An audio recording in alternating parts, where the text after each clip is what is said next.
ఇందిరమ్మ ఇల్లు ఇస్తుంటే ఆడబిడ్డల కళ్ళలో నీళ్లు వస్తున్నాయని మంత్రి పొంగులేటి శ్రీనివాసరెడ్డి అన్నారు.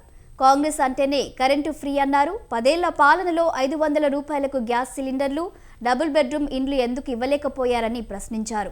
బీజేపీ పాలిత రాష్ట్రాల్లో కూడా సన్నబియ్యం ఇవ్వాలన్న ఆలోచన ఆ పార్టీ నేతలకు రాలేదన్నారు. అంతకుముందు ఖమ్మం జిల్లా సత్తుపల్లి పట్టణంలో ఎమ్మెల్యే మట్ట రాగమయ్య ఆధ్వర్యంలో ఇందిరా మహిళా శక్తి సంబరాలను ఘనంగా నిర్వహించారు. దీనికి ఆయన ముఖ్య అతిథిగా హాజరయ్యారు. కార్యక్రమం నిర్వహించడం జరుగుతుంది. దయచేసి మీరందరూ వచ్చి జ్యోతి ప్రజ్వలన కార్యక్రమం నిర్వహించడం జరుగుతుంది. నిరుపేదకి నీలాగా నీ పార్టీ లాగా నువ్వు పింక్ కలర్ షర్ట్ వేసుకుంటే నేను నీకు ఇస్తామని చెప్పం. నువ్వు నా టిఆర్ఎస్ కి ఓటేస్తేనే మేము ఇస్తామని చెప్పాం. పేదవాడు అయి ఉంటే చాలు, పార్టీ ఏదన్నది మాకు ముఖ్యం కాదు.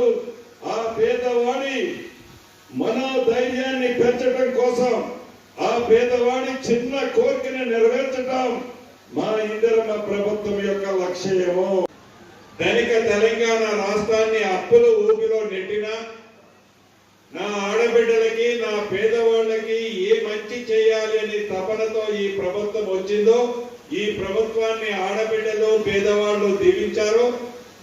వారి కోరికలు ఎక్కడా కూడా ఈ సమెత్తు కూడా వాళ్ళని నిరుత్సాహపరచదు అని ప్రభుత్వము మొదలైంది లగాయితూ ఆడబిడ్డలకి అనేక కార్యక్రమాల్లో ఈ ప్రభుత్వం గౌరవ ముఖ్యమంత్రి రేవంత్ రెడ్డి గారు మీ తోబుట్టుగా అండగా చెప్పిన వాటిని చెప్పని వాటిని అనేటి కార్యక్రమాలని మీ గుమ్మానికి చేర్చారన్నది ముమ్మాటికి నిజం.